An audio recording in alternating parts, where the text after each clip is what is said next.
Hola, buenas tardes. Mi nombre es Isabel. Soy alumna de la Facultad de Ciencias Políticas y Sociales de la Universidad Autónoma de Chihuahua en la licenciatura de Derecho.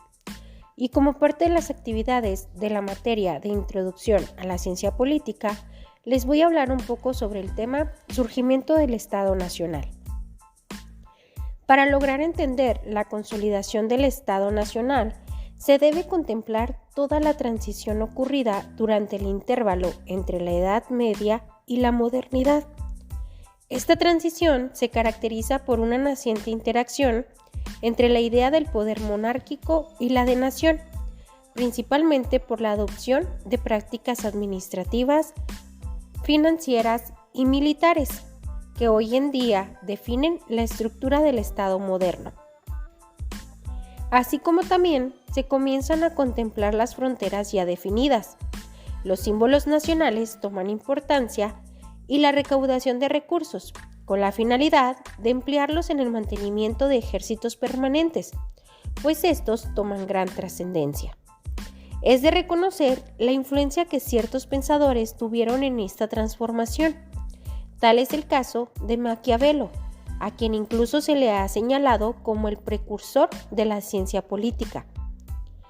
Si bien un cambio tan trascendental como este era de ámbito político, no hubiera sido posible por sí solo, sino que surge como consecuencia de una evolución en la ideología, entendiendo por ideología un sistema de pensamiento que se compone de un conjunto de ideas o principios sobre los que se fundamenta una manera particular de ver y abordar la realidad.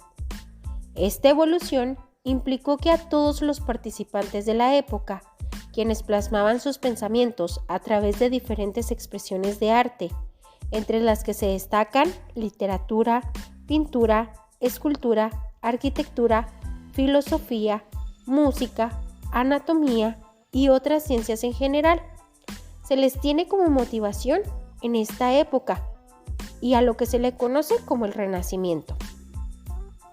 Si bien la forma de gobierno trascendió de la monarquía a la nación, fue de manera paulatina.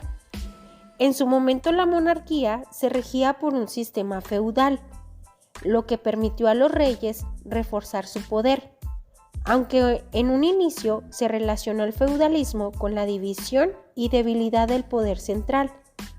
Pero el feudalismo logró transformarse en una herramienta que fortaleció la posición de la realeza. Se caracterizaba por un esquema piramidal cerrado, de orden de clasificación descendiente, por orden de estamentos, los cuales eran rey, alto clero y alta nobleza, bajo clero y baja nobleza, burguesía y ejército, pueblo libre y siervos. La asignación de tierras a cambio de lealtad y servicios, colocando así al rey como una figura simbólica y no tanto como un líder efectivo. Y la confiscación, que permitía al rey, en su calidad de señor feudal supremo, despojar del feudo a aquellos que consideraba indignos de poseerlo. Estas características fortalecían la autoridad del rey, que poco a poco dejó su papel simbólico y pasó a exigir la implementación de sus privilegios. Esto era posible gracias a su creciente poder económico y militar. Posteriormente, llega la obligación de dar tributo al rey. Esto significaba la contribución en especie, que se hacía de manera obligada a favor del rey, quien también se apoyó de otras fuentes para generar ingresos, lo que favoreció principalmente a la clase burguesa, la cual, con el paso de los años, tuvo gran influencia en que se consolidara la monarquía nacional. La monarquía nacional implicaba que el poder del Papa se viera disminuido, como se puede contemplar por lo ocurrido en 1366, cuando el Parlamento de Inglaterra rechazó pagar el tributo demandado por el Papa. El aumento del poder de los reyes cada uno en su propio reino, hacía que se contara con una soberanía plena dentro de él, dando inicio a la nación de imperio.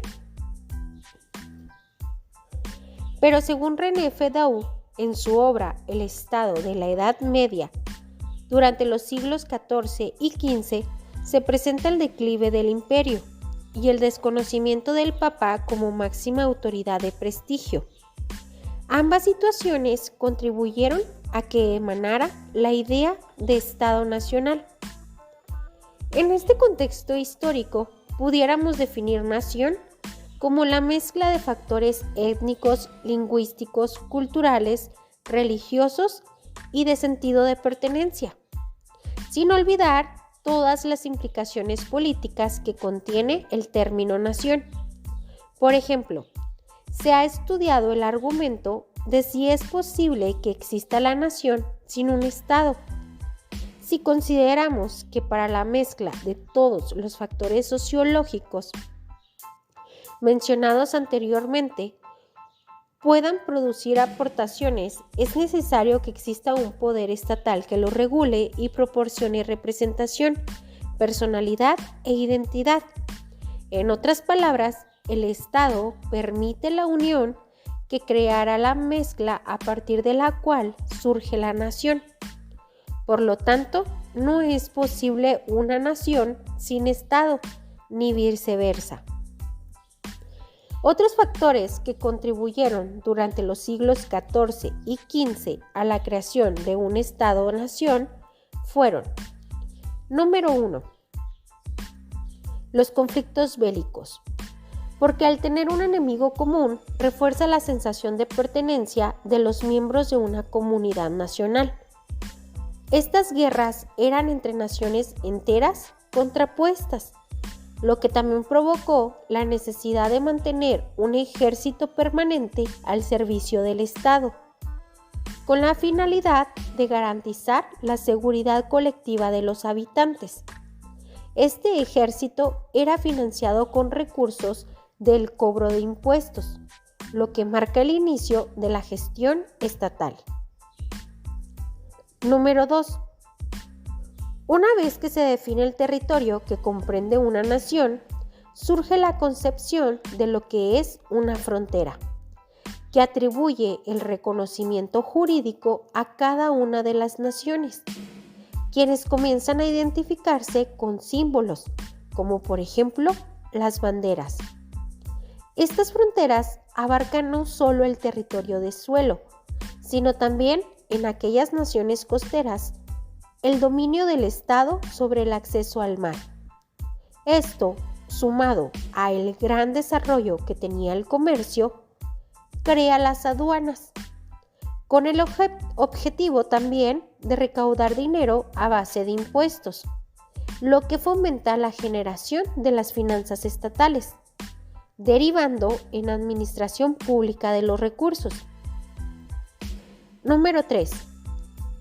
La sucesión dinástica, que no hacía diferencia entre el Estado como entidad pública y el patrimonio privado del monarca, lo que daba la ilusión de que el reino era una posesión personal del monarca y provocaba que cuando un rey se casaba con una reina de otro territorio, este rey se convertía automáticamente también en rey del otro reino.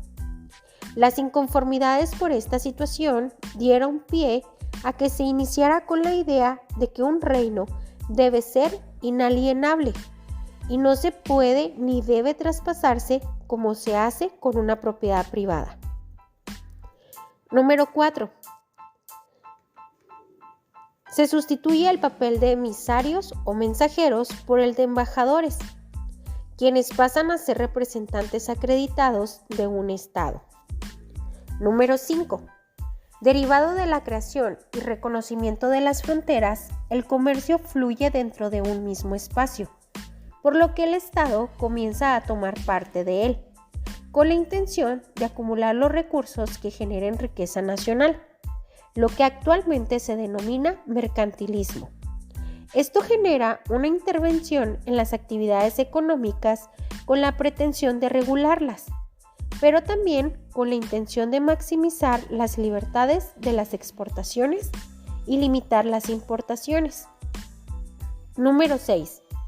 El desarrollo de la infraestructura administrativa, financiera, militar y diplomática estuvo a manos de la burocracia, que se desarrolló en un entorno impersonal, con prácticas no tan aceptadas hoy en nuestros tiempos, pero que en su momento fueron de gran utilidad, sobre todo para proveer los recursos inmediatos que el Estado necesitaba.